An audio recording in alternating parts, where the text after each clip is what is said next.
Hello and welcome to your astrological vibrations for Friday, March 10th, 2017 by Gaia Blooming. I'm Mimi and our energy mantra for today is Om Mani Padme Om, which is the jewel in the lotus. And today my theme is all lotus. It's all over the place in this energy. So we begin the day with the moon in Leo, but in the afternoon, 2:07 p.m. Pacific time, the moon's going to shift into Virgo. And we just had Mars shift from Aries into Taurus yesterday, March 9th. And so we have this fire energy moving into this earth energy. And alongside of all this energy that we have going on in Pisces, the water plus the earth is mud. And that's the feeling. No mud, no lotus. And so you may kind of be feeling the sludge. However, the sludge is necessary. I have the slowing down card and I have that flowering card. So whatever is coming up right now in this astro through this day, it's taking us to the jewel inside the lotus. We're being asked to slow down, to come inside. And this is good timing as we're building into this full moon. The full moon brings up emotions. The full moon illuminates emotional energy as it moves into its fullness. This full moon is going to be at 22 degrees. So, we've been working a lot with that 22 degree energy. 22, it is a master degree. 22, it's a force, that's foundational stuff. And it's also Uranus energy, revolution, evolution. And speaking of 22, we actually have the moon in Leo today before it shifts into Virgo. The moon in Leo meeting up with Uranus at 22 degrees. So it's just a little preview.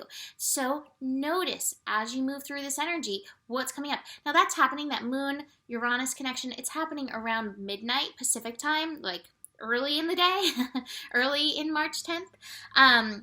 So just be aware, this stuff, some of this stuff, it may come up in and through your dreams. Your dreams may have you processing. Or it may come up in that time before you're able to sleep, where you're laying there like, why can't I sleep? Stop wondering why you can't sleep and be like, okay, what do you have for me? What are you wanting to reveal to me at this time? What needs some shift at this time?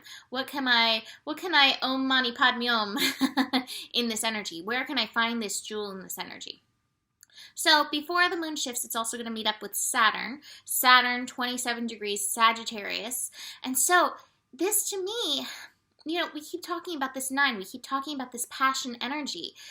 Moon in Leo, inner child, creativity, meets up with Saturn and Sagittarius, shifting our beliefs, releasing old truths so we can move in this new aligned direction. 27 degrees, there's that passion. Can you allow yourself to show up and play?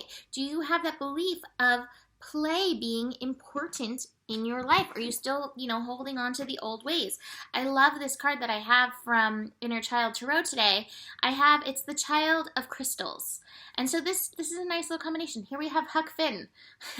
He definitely let himself play, but I love this because there's the mud and the water and he's in nature, but he's the child. It's the perfect combination of this energy today. So are you allowing your inner child to show up? So many of us don't, and it's such an important part of the process. It's so important in getting beyond the illusion of who we think we are. So many of us are not yet fully embracing who we are because we left that behind in childhood. And now it's like, oh wait, I didn't have to leave that behind. Let me claim that part of me. That part of me is important. I need to bring that along. That part of me holds that passion. That part of me holds that joy. That part of me holds that love.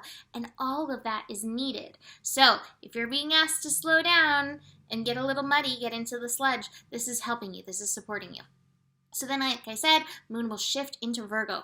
Moon into Virgo brings its attention into the physical. So we get out of creative energy and then into physical. Physical is where we manifest.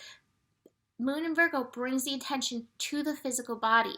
Moon in Virgo, to me, is the physical body as the antenna, which is interpreting the energy that's coming at us from the physical, from the non-physical. This antenna collects it all. So it's really important in this antenna. This reminds me of the pineal gland, which is like the top of the antenna, absorbing the data and sending new data out. it's important to treat your antenna good.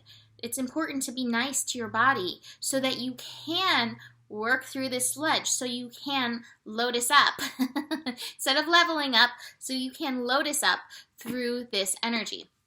So as we have the moon shifting into Virgo, and we will still have Mars at 0 degrees, you may really feel your energy offline. Part of being good to your antenna is taking it easy when your energy is offline. Now, I know it does not, like, everybody can just be like, okay, well, I don't feel good anymore, so I'm going to leave work and I'm going to go home. I realize that not everybody has that.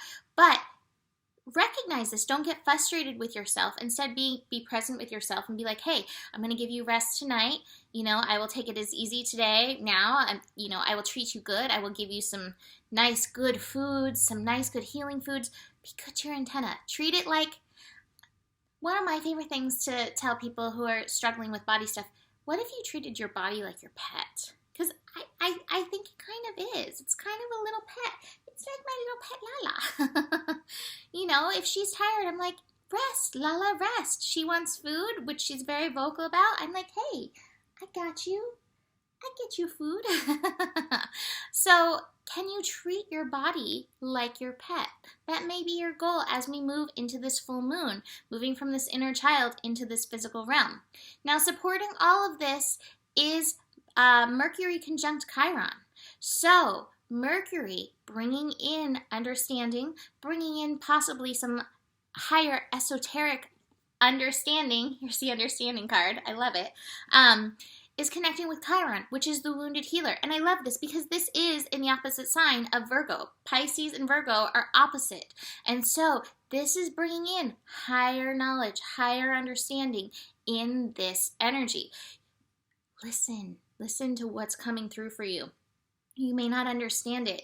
Your body may be like, I really need carrot juice. And you're like, why do I need to drink carrot juice? That's been my process. Since this summer, every day my body's like, can you drink a carrot? Like, no, eating a carrot is not what I want. Can you just drink a carrot? Like, just go drink a carrot. And I have been, and, I have various reasons why, I think that it's happening, but I still don't know the full extent of what it's wanting, what it's needing, but I'm listening. So we're being asked to listen. If you can listen, which is part of that communication with that Mercury energy, if you can listen, you will be able to find your balance in and through this, in this mud lotus revealing energy. We also have the moon connecting to the north node. The north node is in Virgo. And so what really came through with this is like really caring for yourself in this density. When we get heavy earth energies, it can feel like density, especially when it's added to the wateriness that's going on.